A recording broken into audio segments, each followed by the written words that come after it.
Beleza. Bom, gente, então é o seguinte, esse essa edição do Cinepsi é sobre esse filme chamado Nothing Personal, ou Nada Pessoal em português, que é um filme de uma parceria entre a Irlanda e a Holanda,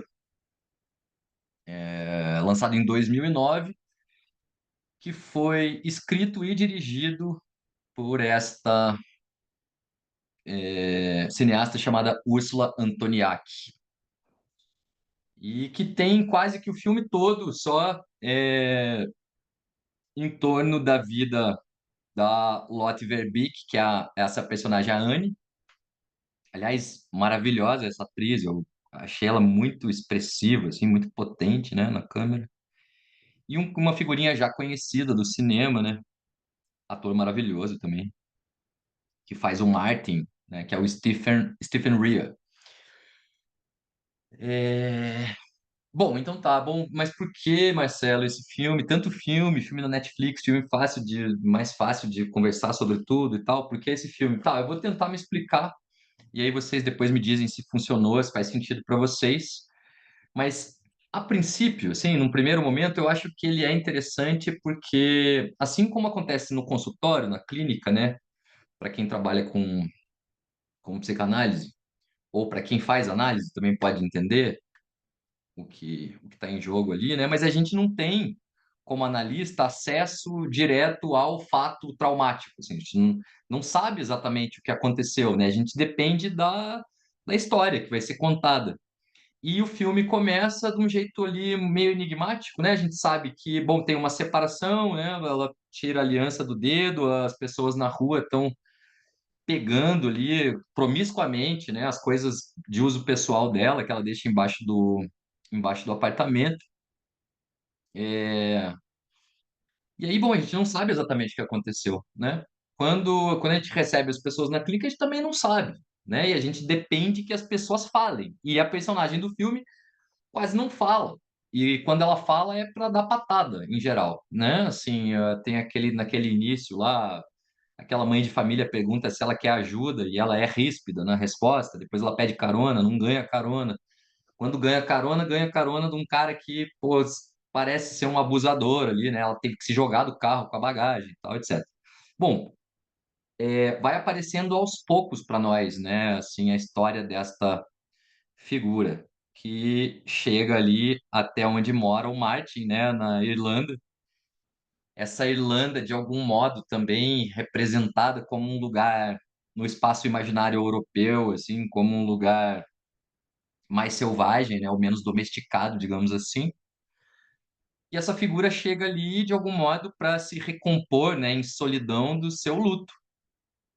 Então, a gente pode pensar já num primeiro momento que esse filme está contando a história de um luto, sem dizer exatamente que luto é esse, mas temos uma intuição, né? A gente pode ver o que vai acontecer ali nesse durante, não acontece muita coisa, mas assim como na clínica, a gente de algum modo tem que ficar tentando juntar as peças, né? A partir do que se entrega. E como a gente viu, ela entrega muito pouco, né? E aí aparece essa figura, né, do Martin, que acaba atuando na minha leitura pessoal, eu quero ouvir a de vocês, como uma espécie de psicanalista ferenziano, né? Uma espécie de psicanalista que age como o Ferenczi gostava de pensar nessa figura. Ele fala em alguns textos dele, eu acho boa para pensar certos tipos de analista, como aquele boneco João Bobo, né? Aquele boneco de criança que apanha, apanha, apanha, né? Mas sempre volta para o seu centro, né? O Ferenczi falava como uma tira elástica cede às tendências do paciente, mas sem abandonar a atração na direção de suas próprias opiniões. Eu acho que isso que o Ferenczi fala de algum modo se adequa à imagem assim que a gente tem do Martin, né? O Martin, ele de algum modo ele tem muita paciência com ela, né? Uma paciência que é uma paciência assim que é difícil de manter, né? Em alguns casos, algumas e alguns pacientes são muito difíceis, eles são desafiadores, justamente porque eles não falam, quando falam, batem, aquela coisa. né, meio complicada, uma relação sempre áspera, né? Mas é aí que tá a coisa, né? Porque em geral a gente gosta de filmes que apresentam um protagonista que a gente gosta, que a gente admira, que a gente acha foda, né? Assim, isso não acontece muito ali, porque a gente já conhece a Anne como um pássaro ferido. A gente não conhece ela voando. Ela é um animal ferido e como um animal ferido é desconfiado, né? Tá tentando ali lamber as feridas para ficar bem e ela não quer muita proximidade de ninguém porque os outros são vistos como ameaça, né? E ela precisa justamente tentar reconstruir o seu ego, o seu eu, né? Eu acho que a gente pode introduzir o assunto, introduzir a conversa sobre esse filme por aí. O que que vocês acham? Assim, vamos conversar? Abram os microfones para falar e conversem comigo. Assim, isso é só uma primeira provocação. Eu queria pensar com vocês essa personagem, né? Esse filme também a partir do próprio Freud, a partir do próprio Ferenczi, que eu já comecei falando dele aqui, mas podemos também ver um pouquinho de Klein, um pouco de Winnicott, e se vocês quiserem trazer outras coisas também, assim. Eu quero que a gente seja capaz de trazer elementos da psicanálise para pensar esse filme. Como é que vocês viram a coisa? Ainda que de maneira assim mais selvagem, sem trazer elementos formais, assim, mas de maneira selvagem, como cinéfilas e cinéfilos amadores, como é que vocês assistiram esse troço aí? Vocês gostaram, não gostaram? Podem falar livremente. Mas me ajudem que eu não quero falar sozinho.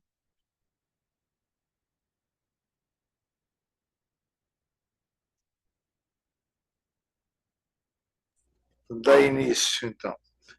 É algo bem curto. É, tem dois lutos no filme. Né? O luto dela de talvez um relacionamento mal sucedido e o luto dele por uma esposa que faleceu. Não sei há quanto Uhum. tempo, né? Não aparece há quanto tempo, mas ela faleceu e ele está precisando de alguém que o ajude, né? A fazer algumas coisas na casa.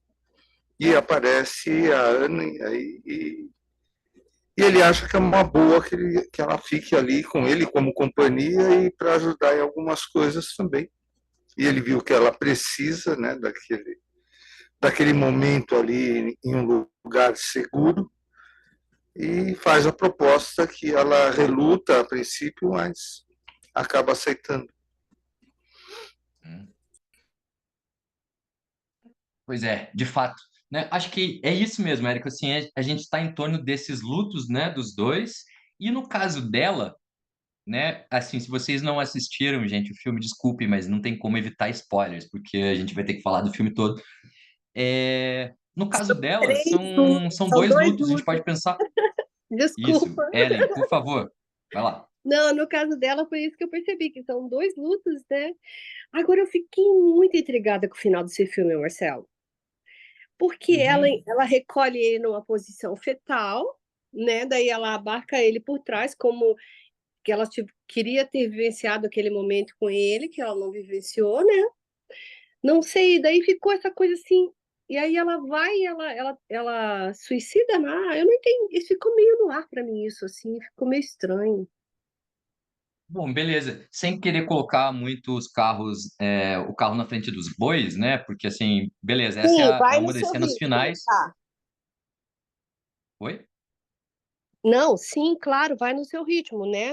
Ah, Até não, chegar beleza. lá. Não, mas tudo bem, a gente vai e volta, não tem problema. É só que a questão é, essa é uma das cenas, assim, talvez seja a cena mais bonita, mais forte, né? Aquela que a gente fica até curioso, né? No cartaz, aquela cena, assim, ela é lírica, ao mesmo tempo pesada, assim, porque é isso, né? Não dá para saber até ver o filme que o sujeito tá morto ali dentro daquele lençol, né? Então, o que me parece, assim, possível de pensar, daí a gente vai junto tentar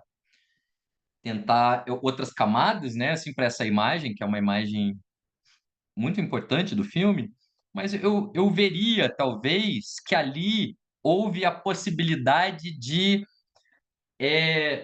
abraçar o que morreu, né? Ou seja, se num primeiro momento ela não consegue nenhum tipo de conciliação com aquela morte que se dá de maneira provavelmente abrupta, porque isso me parece muito próprio de um luto que não foi acontecendo paulatinamente, mas de um luto que gera justamente uma cisão, né? Assim, uma separação ali daquele eu, né? Então, e o luto amoroso é pesado, né?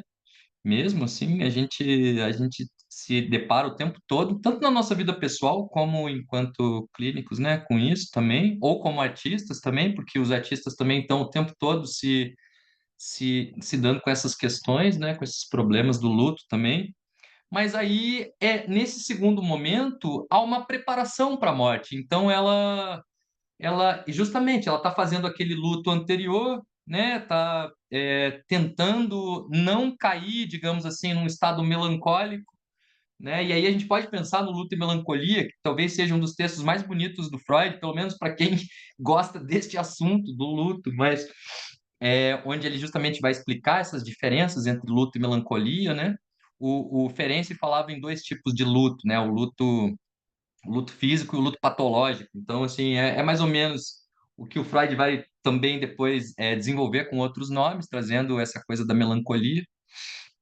E ali, nesse segundo momento, então, não, né? Daí ela se abraça com o que morreu, ou seja, é, ali começa alguma outra coisa. Eu lembro muito sempre, nesses casos, daquele texto lindo da Sabina Spielrein, que é uma das primeiras psicanalistas da história, né, e que vai escrever esse texto tão lindo chamado A Destruição como Origem do Devir, que, assim como o Ferenczi também vem sendo relida, assim, né, vem sendo retrabalhada, e que eu acho que tem tudo a ver com esse filme, assim, porque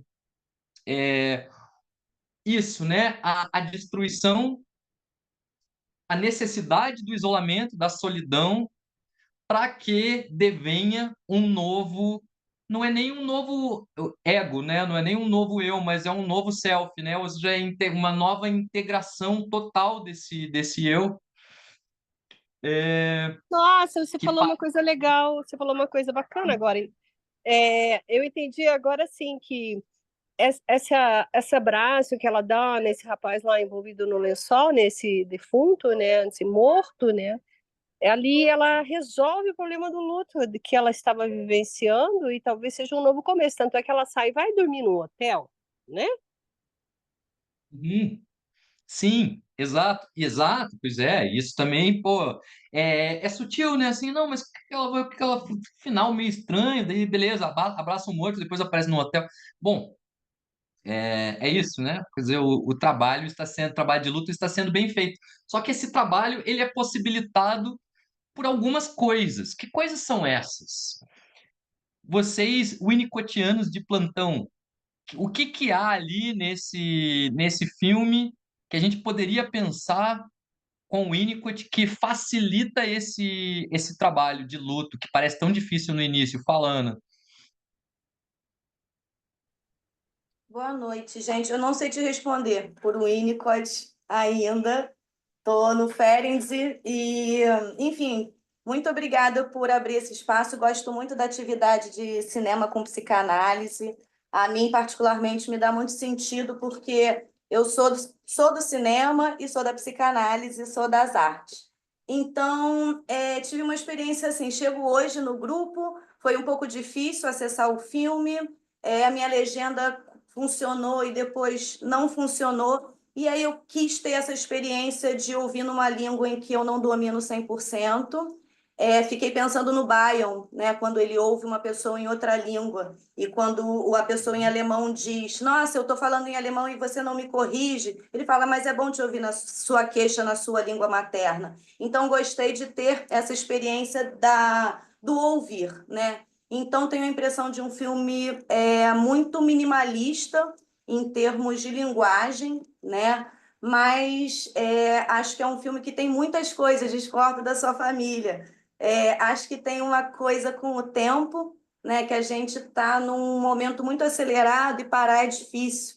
Então, quando a gente recebe alguma coisa com um tempo diferente, é estranho, né? Então, o olhar que eu falo, eu vou tentar também te acompanhando, vou tentar parar e ficar indo e voltando para a gente estruturar um diálogo, né? Vejo o filme começar com essa casa desfeita, né? O filme se apresenta com as coisas dela na rua e barulhos. Então, ela se apresenta naquelas poucas coisas que não são mostradas. A gente não sabe nada dela, né? O filme corta para ela dentro num silêncio extremo.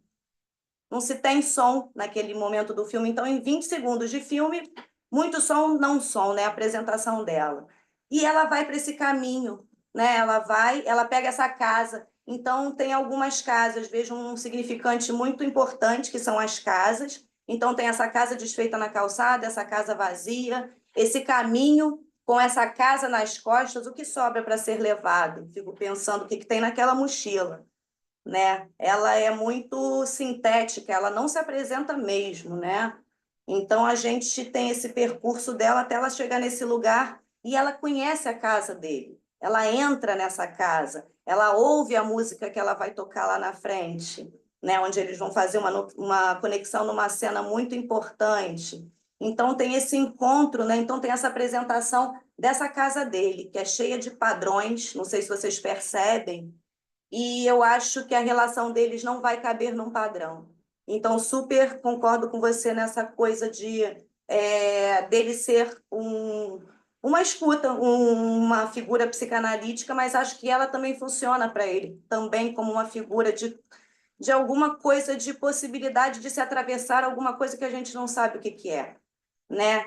E acho que fica muito clara a não vontade de nenhum dos dois, principalmente dela, de se estabelecer conexão, de se responder quem se é, né? Fica, né? Não te cobro nada para que fique, a não ser que você me diga o seu nome. Então tem um pacto ali de um silêncio e alguma coisa que vai se construindo. E acho que tem esse útero, casa, barraca, essa coisa azul no meio daquele lugar, né? Eu acho que o filme tem cores muito importantes. Então, acho que foi Ellen que falou agora há pouco, estou começando a ver, conhecer as pessoas. Acho que a cena final, como você trouxe, acho que é uterino, eu acho que é uma autogestação. Acho que tem essa casa onde finalmente está confortável, onde finalmente tem uma coisa atravessada e que eu vou me parir aqui, né? Então aqui eu me encontro, aqui eu me gesto, aqui eu me despeço desse que me deu essa casa, ele deixa uma carta. Acho um filme muito importante, acho que pode ainda sair muitas coisas dessa conversa. Ela se apresenta com a cozinha, ela canta e ela cozinha, né? Tem a troca desses pratos bonitos, tem ela primeiro catando no lixo. Então, eu vejo uma construção de um processo de psicanálise muito bonito dos dois, né? E quem se é a ponto de que eu tenha que ir vasculhar o chão, as rachaduras da parede para saber quem se é o outro? Será que não se pode ser dito? Será que a gente não pode conversar? E vamos lá, quero ouvir vocês também. Ah, que lindo! Parabéns pela tua fala. Foi muito bonito, assim, porque você falou um monte de Ainda, coisa muito ainda legal tenho e importante. coisa, já que você falou para a gente ir indo, então ainda tem uma coisa para frente. Assim, deixa eu só fazer mais uma parada, porque eu acho que tem uma virada o filme, só para eu poder parar e depois eu retomo. Acho Uhum. que quando ele tenta estabelecer uma relação que pode, num primeiro momento, parecer doméstica. Olha, o cara colocando a mulher naquele lugar. Não acho, acho que são as possibilidades de se aproximar. Ele vai pegando oportunidades e quando ele vai à casa dela, quando ele vai ver a barraca, tem uma virada no filme, porque ela está dentro ouvindo a música e ele fica do lado de fora. Tem uma mudança, eu acho que é uma coisa do divã, quando você muda a perspectiva da coisa. E eu acho que ali a relação começa a se transformar em outra. Era isso, a primeira virada. Maravilhosa, Ana. Obrigado mesmo, sim, pela tua intervenção. E vamos querer ouvir o que mais você anotou também. Mas vamos conversando. Essa coisa que você falou antes de eu passar a palavra para o Benjamin é muito legal, assim, para a gente continuar junto com o Ferenc, com o próprio Freud, que é a questão da contratransferência e da importância do lugar analítico. Ou seja, se a gente fala de uma espécie de adestramento, e o Ferenczi tem um texto lindo chamado O Adestramento de um Cavalo Selvagem. ali a gente vê a diferença entre o adestrar e a relação analítica, assim, né? Ele vai colocar isso com clareza. Mas tem uma das cenas iniciais do encontro deles, que é quando ela é grossa com ele pela primeira vez, ele está sendo doce, mas ela é grossa. Ele bate na parede, ela salta. Ali há uma modulação do que o Ferenc vai falar, de uma relação baseada num tipo de posição materna e paterna, a materna na ternura e a paterna numa espécie de violência, né? Então ele joga com essas duas posições e aquilo afeta ela, deixa ela fica sobressaltada, pula do banco. Aquilo fica meio estranho, porque ele é doce e ao mesmo tempo capaz de gestos bruscos também. Então ela fica indecisa, né, ali naquele momento É o sobre o que está primeiro acontecendo. encontro, E é o isso é primeiro encontro. E, interessante. Marcelo, é engraçado porque isso tudo acontece exatamente nesse lugar, que é a entrada da casa, que é o banco, é sempre esse plano. A coisa muda Uhum. sempre nesse lugar, que ela está sentada, ela já tinha estado ali, né? E ele dá-lhe uma porrada no banco, ela cai. E depois ela fala, vamos trabalhar, né? Ele dá uma sacudida e a coisa volta para o lugar. Então, acho que esse plano, esse lugar é muito importante. Acho que o set analítico está nesse lugar, que é essa entrada dessa casa Uhum. com esse banco. Não sei para vocês. Não, legal, faz todo sentido, né? É o espaço onde essas transições, né, esses momentos mais paradigmáticos assim acontecem no filme mesmo. Mas vamos ouvir o Benjamin. Me diga, meu amigo, o que que você traz?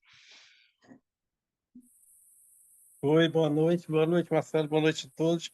É, Marcelo, eu achei legal essa fala aí da tua e da Ana, nesse sentido de que realmente parece que acontece alguma coisa inicialmente, né, que a gente não sabe ao certo a profundidade, exatamente o quê, mas que parece que é uma separação a partir do momento que ela tira a aliança, né, e sai, e parece que é uma coisa bem traumática, né, porque parece que ela desiste pelo menos da civilidade, né, ela parece que vira um bicho ali selvagem, começa a comer comida do lixo, andando a esmo, né? Então parece que foi alguma coisa muito forte que aconteceu. E eu entendi também dessa forma, que ela começa, parece que há um resgate dela, né? Quando ela começa a se envolver com o personagem, né? Então, no sentido de que ela começa a ser mais doce, ela começa a ter mais confiança, né? Ela começa a se afeiçoar, né? E isso daí traz para ela um ganho assim imenso, né? Ela começa a se sentir bem dentro daquela relação. Só que uma coisa que porque a gente começa a tentar desvendar a história dela, né? Mas aí eu começo a perceber também que a história dele também é uma interrogação. A gente não sabe muito bem o que aconteceu. E uma coisa que me intrigou, vendo a fala da Ellen, né? Foi que realmente no fim é, até parece que o nome do capítulo é o início da relação, né? Então, nesse capítulo, ela está se aproximando dele cada vez mais. O filme todo eu achei carregado de uma conotação sexual. Não sei se tu percebeste, mas a gente fica sempre esperando o momento que vai acontecer alguma coisa, né? Pelo menos eu.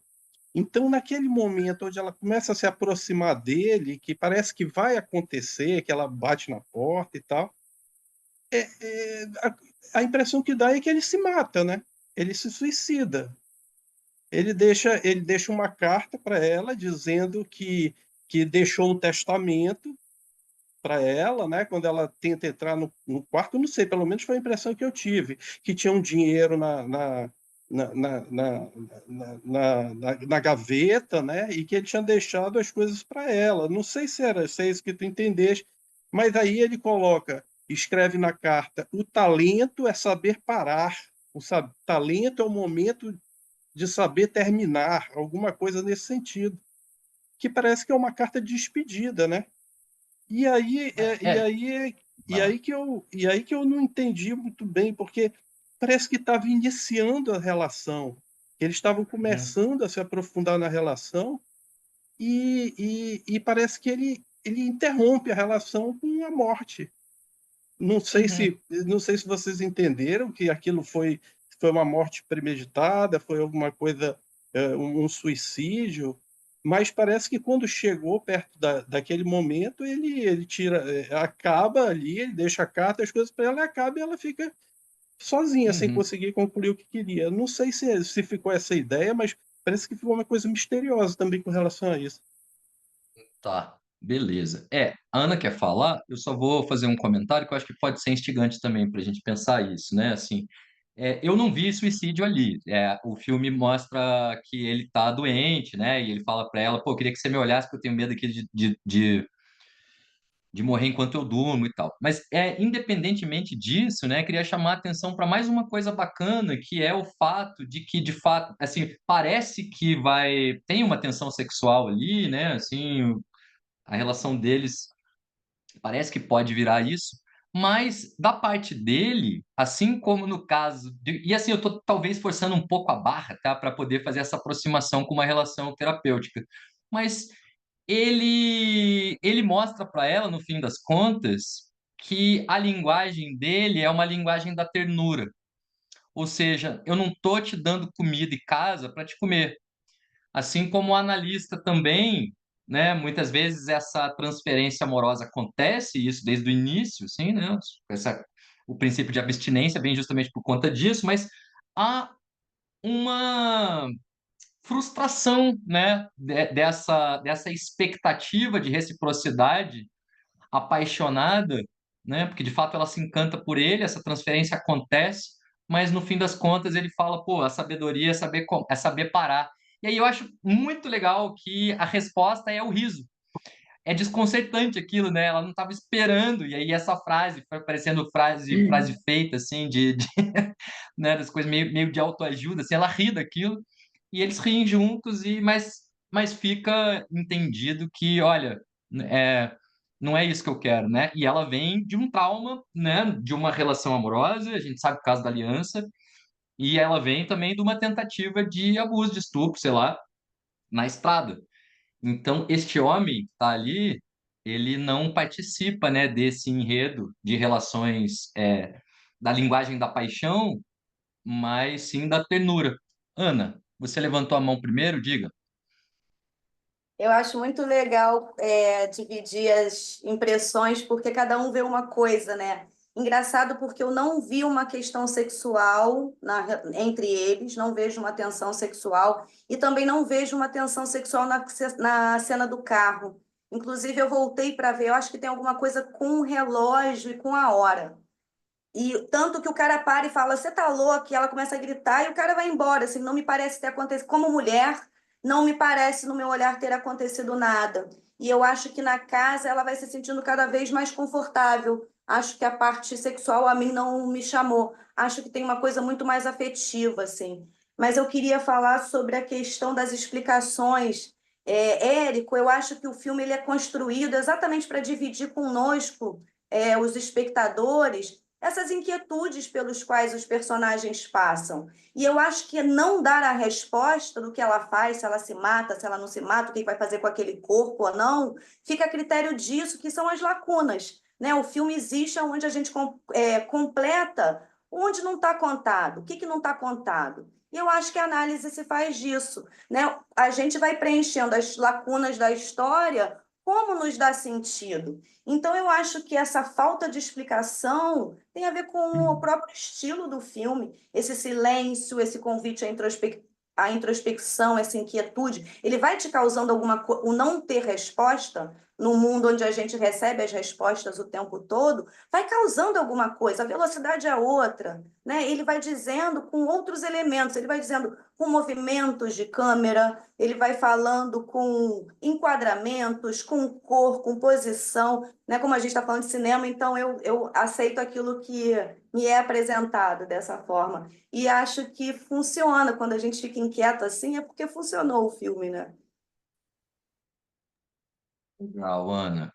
Maravilha. E bom, é isso que a Ana está falando, né? Assim, de que, bom, não tem exatamente a fala, não se entrega tudo, mas tem a linguagem, inclusive, né? Que talvez seja mais difícil, assim, para quem não é da área do cinema, não estudou essas questões, né? De angulações, enfim. Mas que dá para, se a gente fizer um olhar mais atento, assim, dá para se ligar mesmo que o que está sendo dito está para além das falas, que inclusive são muito poucas no filme, né? Então, se a gente fica muito esperando que o filme nos conte através dos diálogos, a gente vai se frustrar de fato com o filme, né? É preciso aprender com outro tipo de idioma ou com outro tipo de linguagem ali. O que também, diga-se de passagem, acontece muito na clínica. Se a gente ficar atento só ao que está sendo dito, a gente de fato não encontra muito também, né? Mas, Érico, diga lá. Agora com a fala da Ana e com a sua também, só para complementar, é que esse filme ele não tem muitas falas, não tem muito diálogo mesmo, justamente porque as imagens já contam a história, né? Ele é muito bem produzido na questão das imagens, ele é muito bem trabalhado nessa questão. Então, as imagens elas falam por si, né? O comportamento das pessoas e as imagens elas falam por si. Mas eu levantei a mão para falar outra coisa. Era para dizer que tem uma frase do Winnicott que permeia todo o filme, né? Que esconder-se é um prazer, mas não ser encontrado é uma catástrofe. Eu acho que eles estão o tempo todo querendo se esconder, tanto ela quanto ele quer uma vida solitária após o luto, e ela também. Mas, ao mesmo tempo, eles não querem a catástrofe de estarem sós, né? Eu acho que é por aí. Bem legal, Érico, bem legal. Essa citação do Winnicott é bem bacana também para pensar, né? A condição deles ali. Tem mais Winnicott e Klein aí que dá para a gente espremer, se vocês me ajudarem, vamos juntos. Mas, Helder, diga lá. Olá, boa noite. Num filme tão importante em que as palavras, a gente acha que não pode esquecer do que aparece escrito na tela, né? As 5 divisões que o filme impõe até como uma forma de narrativa para contar o que é cinema. A gente não pode esquecer que é cinema, né? Então tem uma narrativa mesmo que ali a gente tem assistido e lendo de acordo cada um com a sua questão. Ele coloca solidão, fim de relação, casamento, início de relação e só. Eu acho que isso, como eu já vi, ele inverte a relação, exatamente, é o que eu ia dizer. E a gente só pode conceber essa inversão quando termina de assistir.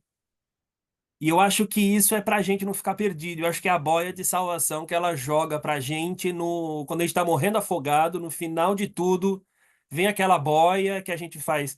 Ah, entendi. Não, claro que não entendeu exatamente como um filme da DC, mas a gente entende o que satisfaz a gente, a nossa uma linha narrativa que a gente fica satisfeito, como alguém que assiste uma narrativa ocidental tradicional.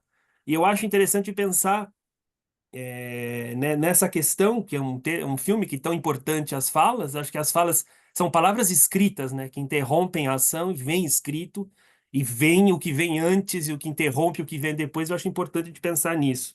Até porque ele coloca começar com solidão e terminar com só. E isso são questões muito interessantes de se pensar, né? Essa divisão que ela faz, né? E no meio existe um casamento. E esse fim de relação e esse início de relação. Com quem é esse início e com quem é esse fim? Eu acho que o filme ele é muito, muito bem engendrado em si. E é essa beleza, não só, obviamente, de tudo, mas a beleza como o filme é fílmico nesse sentido. Eu queria contribuir nesse sentido e contar que é impossível não ler, não filme e não entender uma confusão de línguas, remetendo ao Fênix, né? E como a Uhum. confusão de línguas é preciosa nesse filme. Obrigado.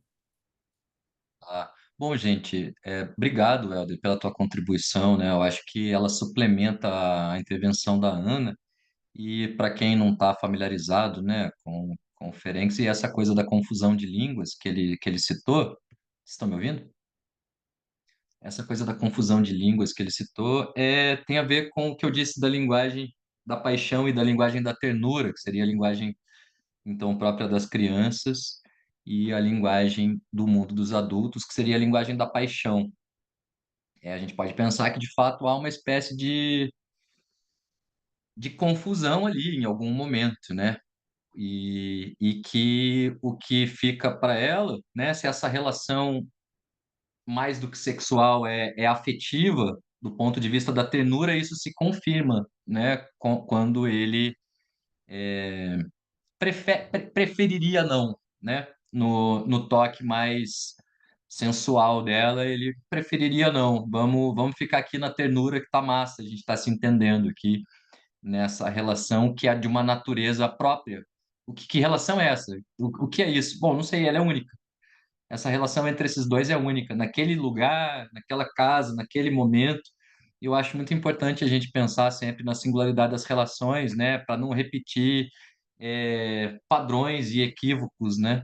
Então, acho que isso é bem importante, assim, né? Assim, a densidade e a riqueza da inauguração sempre de uma relação amorosa em geral, mas que também se dá dentro do consultório, numa clínica de psicanálise, né? Então, acho que isso é importante. Fala aí, Ana, vamos lá.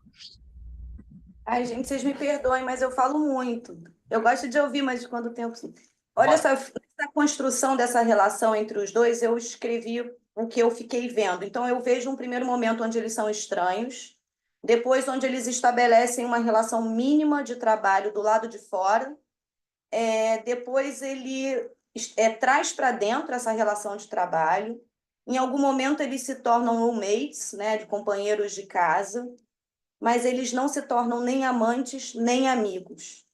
E eu fico pensando o que que é isso que nós, como espectadores, não sabemos dessa história, e como analistas também não, né? Fico às vezes vendo em supervisões, ai, porque eu não estou entendendo. Não tem que entender, não vai entender de onde vem nem para onde vai, nem na próxima semana, né? A gente não pode pressupor que sabe absolutamente nada. E, ao mesmo tempo, entre eles, quais são as coisas mínimas que eles precisam saber do outro para se sentirem bem. Porque ele vai até uma outra cidade para tentar saber quem é ela, né? Ele vasculha as coisas dela. E ela também vasculha as coisas dele. Então, ao mesmo tempo que existe uma necessidade de não querer estabelecer conexão, eles querem. E talvez seja o porquê de não se conectar. O medo de perder o quê depois que se conecta? Eu acho que as perguntas são essas. O que fizeram nas nossas relações anteriores para que o meu medo de me relacionar seja tão grande a ponto de que eu me isole, né? E naquele lugar que parece inóspito, a mim me tem tanta coisa, né? Então eu acho que depois dessa primeira virada do filme tem um jantar, eles saem, né? Eles vão pescar. Tem um plano muito bonito, que é um plano lá longe, que ela entra, e tem uma coisa de que a câmera se movimenta como se eles fossem se aproximar o tempo todo, mas eles não se aproximam, né? E aí, na hora que eles pescam aquelas coisas, eu falo, quanta vida tem nesse lugar? Quanta casa eles estão construindo? Assim, em algum momento tem as casas, né? Eu falei da barraca, da casa dela. Nesse momento, não sei se vocês percebem, tem as roupas no varal, a coisa começa a sair de uma casa para um lar. Tem as batatas, ela vai fazer aquele jantar, então tem pequenos planos mostrando coisas que aconchegam, né? A fumaça, não sei, coisas que vão dizendo um pouco quem são os dois juntos, talvez. Mas individuais a gente não sabe, né? Não se apresentam essas pessoas. Tanto que na carta está escrito you, ela não tem nome até o final. Deixo essa casa para você, essa carta para você. Ela não vai quando ele cai, não tem cuidado nessa relação. Ele cai, não me lembro o que acontece, ela vai para o quarto e pega um livro, né? Não tem o. Você está precisando de alguma coisa? O que aconteceu aí? Mas tem a troca da comida, as comidas nas portas, né? Me lembrei muito da Metamorfose, não sei por que, do Kafka, né? Que a família vai lá e coloca aquela comida na porta para que não se abra também. Que coisa estranha tem ali dentro. E depois da noite deles na cama, ela fica apavorada quando ele não aparece. Até que a morte se apresenta, porque até então ela, não sei se vocês se lembram, ela fica vagando por aqueles espaços sozinha. Fui abandonada, não fui para onde é que ele foi. A gente também não viu. E de repente ele aparece morto, né? Uhum. Legal. É, tem tudo isso mesmo, assim, eu fico pensando também, né, na diferença do início. Você falou desse, não chega a ser um plot twist, né? Mas dessa mudança bastante sensível, assim, da metade para frente do filme, que é a de uma pobreza de linguagem, né? No início, assim, tudo é muito ríspido, tudo é muito áspero, né? Assim, essa coisa de animal ferido, né? De ave ferida da Anne, para uma reconquista da linguagem e das possibilidades de expressão da sua própria dor e a dele também, porque, vejam, ele fica o tempo todo se aproximando para estabelecer um vínculo de intimidade, né? E é o que ela nega, né? O filme se chama Nada Pessoal, porque ela fala, bom, eu não quero nada pessoal. O pacto deles é justamente de não dizer nada pessoal e que ele, com bom humor, que é o que vai, de algum modo, também quebrando um pouco essa carapaça inoxidável da Anne ali, né, que tá se protegendo muito, se defendendo, né, se a gente for usar o nosso vocabulário, é o humor. Então ele canta para ela e canta uma música psychobilly com uma letra meio abstrusa, né? Assim, e aí ela, enfim, se diverte com aquilo. Ele é uma figura, assim, né? Então penso também na importância do humor no filme, que parece um filme também assim muito denso, muito sério, sobre a solidão, sobre o desamparo, mas o humor é um elemento que salpica essa história também de um jeito bem próprio e interessante, assim. Que mais, gente? Então é isso, né? Assim, eu acho que a gente pode pensar também, né, com, com Klein, por exemplo, né? A gente pode pensar na posição depressiva, né? Eu não sei se os kleinianos aí vão poder me ajudar, né? Mas a gente pode pensar nessa internalização de aspectos bons e ruins, né? Que acontecem numa fase da infância, né? E é uma fase fundamental, né, quando os objetos deixam de significar só uma coisa boa ou uma coisa ruim para serem ambivalentes, né? E daí, diante disso, né, a solidão pode ser vista como uma manifestação da angústia e do luto, né, que se associa à perda desses objetos ideais, né, dos objetos que a gente idealiza e ama, assim, como se fossem em tudo, né? Como se fosse uma coisa única, né? Sem as suas ambivalências, né? E aí a busca por reparação e reconciliação interior e tal. Não sei, acho que isso, mais ou menos, que eu poderia trazer como provocação, assim, da Klein, né? E também acho que é legal pensar com o Winnicott a coisa do espaço transicional, que é o que o Martin, né, oferece para Anne, em certo sentido. Mas que, claro, vai depois se tensionar e isso vai ser uma via de mão dupla, né? Como a Ana estava falando aqui agora com a gente. Assim, isso também não é que ela seja a analisanda e ele o analista, assim, na minha leitura, embora dê para fazer assim também, né? Mas o analisando está sempre sendo analista do analista também, né? Assim, o Ferenczi até tentou isso, né? De trocar com os analisandos a posição. Não deu muito certo, mas ele tentou. Mas essa coisa de um espaço transicional, que oferece justamente o que? A oportunidade de reconquista de linguagem.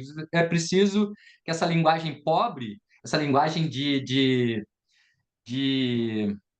cavalo chucro, de potrinho chucro, né, possa ser mais bem elaborada. Você não precisa me dar patada o tempo todo, você não precisa ser áspera, ríspida o tempo todo, né? Quer dizer, e aí um espaço onde ela volta a poder exercer a sua criatividade, né? Ela gosta de música, ela toca, ela conhece ópera, ela é uma pessoa ilustrada, mas ela tá pobre de linguagem, né? Esse trauma deixa ela assim bagunçada, né? E aí Eu ali ela queria, brinca, né? Vamos lá, pode falar. eu queria contribuir com alguma coisa também. Primeiro dizer que eu estou gostando muito. O filme é muito poético, ele é muito singelo, e eu também concordo com a Ana Heller, que disse que ela viu mais algo afetivo, né? Mais o afetivo que estava presente. Eu senti isso também. Eu não vi também, talvez no carro me passou um pouco a coisa da violência, né? De uma coisa mais sexual e violenta, mas não na relação dos dois, eu senti um afeto mesmo. De verdade, ela estava muito machucada, você falou pássaro ferido, os dois pássaros feridos. Eu achei muito linda, eu não sei se vocês já comentaram a cena, porque eu saí um pouquinho da mão, as mãos que se encontram, o dedinho dela que vai assim, não sei se vocês já comentaram isso, mas o dedinho dela vai se aproximando. Eu achei de uma delicadeza, de uma beleza essa cena, né? As duas mãos só, e aí ela vai com o dedinho se aproximando dele, assim, e precisando daquela proteção, né? Que é o que o analisado procura com o analista também, né? Essa proteção, essa sensação de estar confortável, de estar confiante, de estar num terreno seguro, né? E o vasculhar também dos dois eu achei muito sensacional. Eles se vasculhando, né, na roupa, no guarda-roupa e tentando descobrir alguma coisa um do outro, mas outras formas, né, de se descobrir um do outro, né? E às vezes tem que ser não revelada, né? Uma forma não revelada de se descobrir um do outro alguma coisa, né? E, enfim, estou muito contente e o filme muito bem escolhido, lindo. Aquele ator, eu já havia assistido o filme dele, aquele filme Traídos pelo Desejo, que eu acho que, não sei se alguém assistiu, o ator fez, mas foi a primeira vez que eu acho que um filme abordou, talvez não seja a primeira, mas abordou a questão homossexual. O ator se apaixona por uma moça e é um homossexual. Esse filme Traídos pelo Desejo se passa na Irlanda também. E aí é isso, o filme foi maravilhoso, ouvir vocês comentando, a gente aprende muito, muito, muito. E também sobre os psicanalistas, né, que vocês citam aí, a abordagem que vocês acabam encaixando no filme, é de um aprendizado muito rico. Eu só tenho a agradecer. Muito obrigada. Ô, Teresa, obrigado você. Que legal. Eu fico feliz de saber que o filme agradou, assim, porque eu gostei muito do filme quando eu vi. A primeira vez que eu vi esse filme foi na pandemia, tava todo mundo destruído, né? Assim, para mim fez tanto sentido ali naquele momento, e aí, entre as possibilidades que apareceram aqui, eu não sei por que esse filme voltou na minha cabeça. Eu falei, eu acho que eu queria debater com o pessoal sobre ele, assim. E o que você tocou nesse assunto das mãos, né? O filme é muito sinestésico e é muito tátil também, né? Além da cena das mãos se tocando, tem as cenas das mãos remexendo as algas, né? Que eu acho lindas essas cenas também, né? Ah, ela até para, né? Quando ela está remexendo essas algas pela primeira vez, ela vê que ele vai observar e daí ela para. Porque ali ela tá já brincando, ela já tá se divertindo, sabe? E aquilo parece um pouco, ela se sente, parece se sentir um pouco culpada com aquele gesto de distração lúdica com as algas, né? E que é uma coisa, aquelas algas parecem alguma coisa orgânica mesmo, sim, né? Uma coisa de corpo, tem uma sensualidade naquele toque. Então, é, a gente pode pensar nesse trabalho todo que passa pelo corpo mesmo, ou seja, não é puramente intelectual a coisa, nunca é, né? Então, como o corpo é importante, o corpo presente, né? Como pensar uma clínica onde o corpo esteja de fato presente, né? Não anular o corpo, isso eu acho fundamental, assim.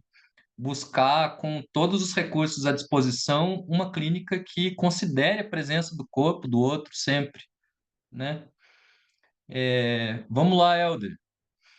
Só para colocar o que você estava falando do sinestésico, a primeira vez que ela entra na casa, ela tira a roupa e deita na cama, para deixar o cheiro dela.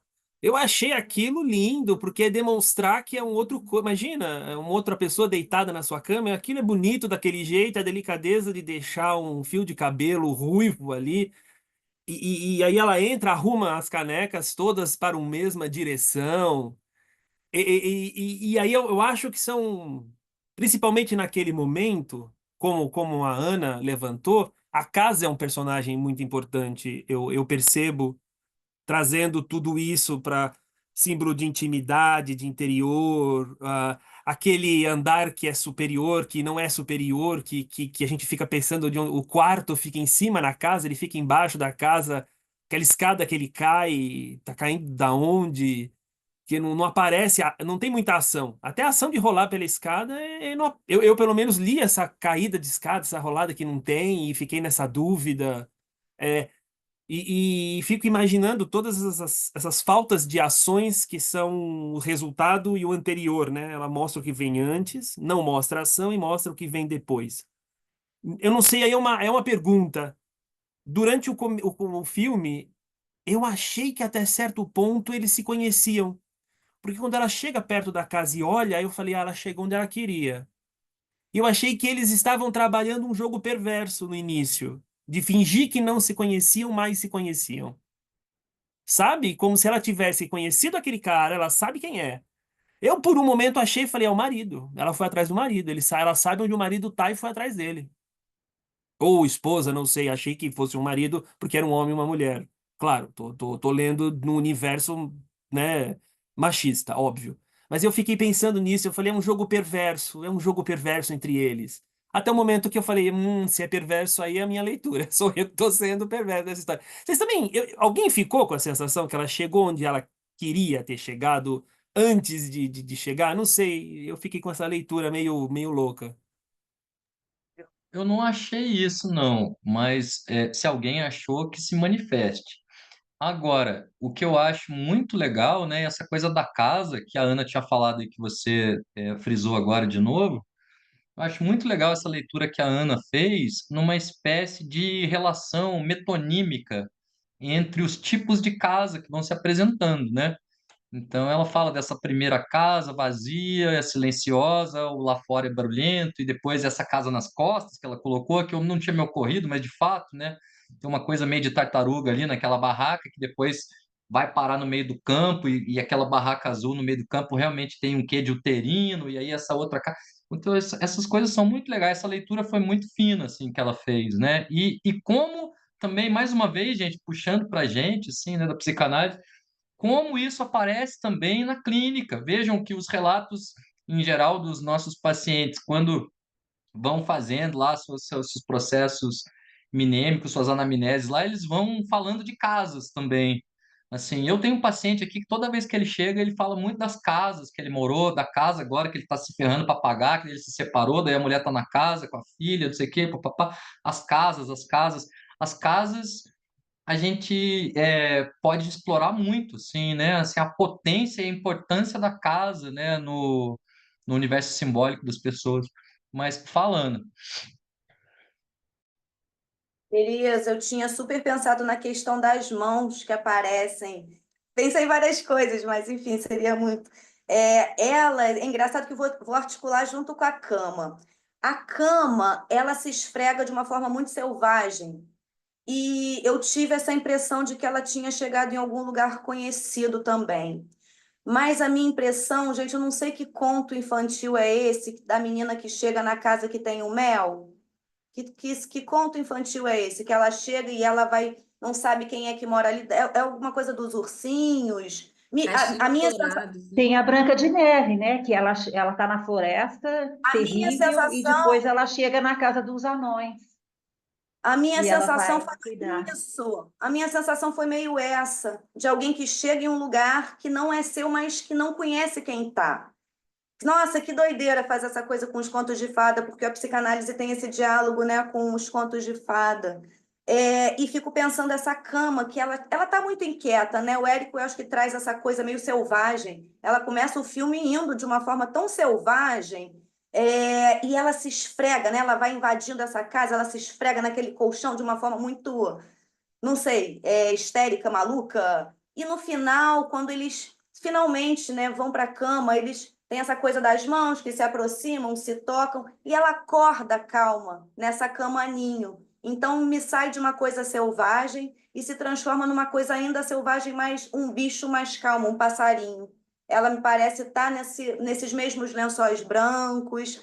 E quando se morre, ela faz a mesma coisa com as mãos. ela tem um plano das mãos deles, não sei se vocês se lembram. Então, eu acho que essas mãos é a aproximação, enfim, né? Conseguimos nos tocar, às vezes é tão difícil, né, gente, esticar a mão e tocar, você quer tanto, mas fazer, levantar e fazer é tão difícil, assim. Então, eu acho que eles vão se sentindo confortáveis, né? Eu acho que aquela cena do jantar onde eles cantam, a linguagem é pobre, mas eles vão se achando na música. Ela agradece pela música, devolve o jantar, ele põe um prato, ela devolve o prato, né? Ela fala, você canta mal, que música horrível. Ele fala, você que é muito bem educada. E aí eles vão para um terceiro lugar, que é a música que ela ouviu lá atrás, que é a música lá sei lá, Feelings, none for feeling so long. E aí tem o encontro. Não é nem a música erudita, nem a música que eu não gosto, mas é a música da gente. Eu acho que a coisa vai se construindo muito bonita. Adorei o filme, Marcelo. Adorei.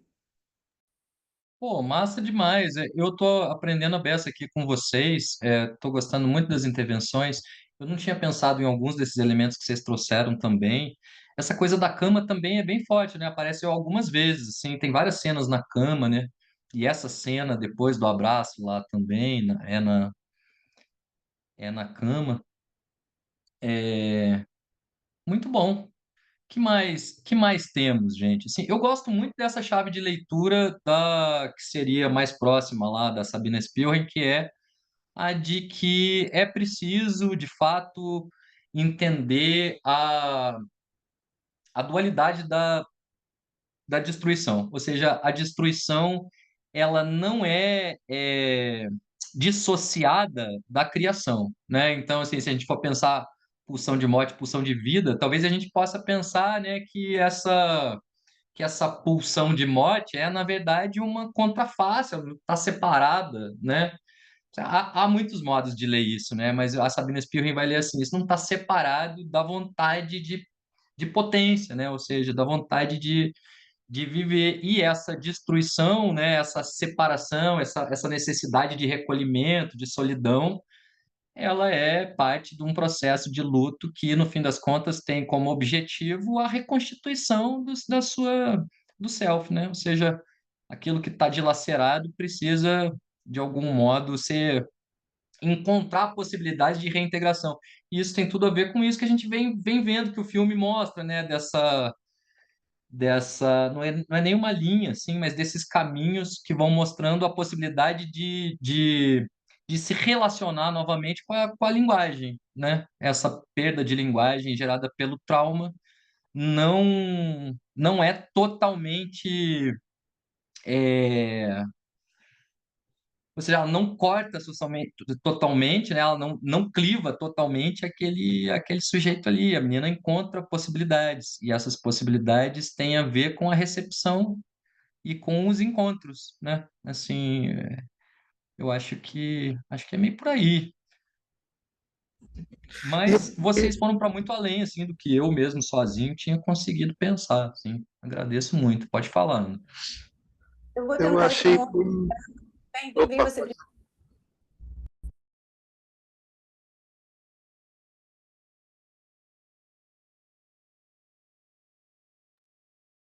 Eu vou falar. tentar lugar que é o seguinte, você falou da pandemia, isso me trouxe uma outra coisa que não tinha, que eu vi hoje o filme, né?